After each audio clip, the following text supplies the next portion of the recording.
हाजरा नाम की इब्तदाई तारीख हिंदी ज़ुबान से निकलती है।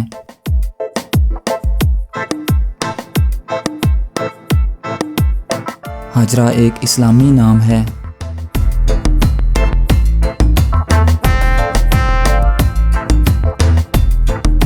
हाजरा नाम का शुमार लड़कियों के नामों में होता है।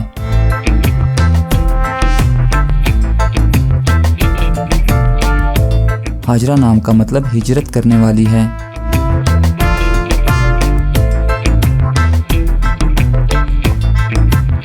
मौजूदा डाटा के हिसाब से बुनियादी तौर पर हाजरा नाम की शोहरत में 2013 में तेज़ी से इजाफा हुआ।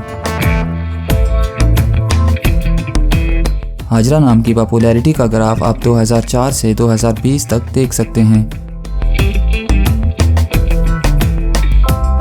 ट्रेंड्स के हिसाब से हाजरा नाम की शोहरत का ग्राफ 2017 में मकबूलियत की इंतहा को छूने लगा। इस्तेमाल के लिहाज से हाजरा नाम कोसोवो, अल्बानिया और बोस्निया में कसरत से इस्तेमाल किया जाता है। इंग्लिश में हाजरा 5 लेटर्स पर मुश्तमिल है।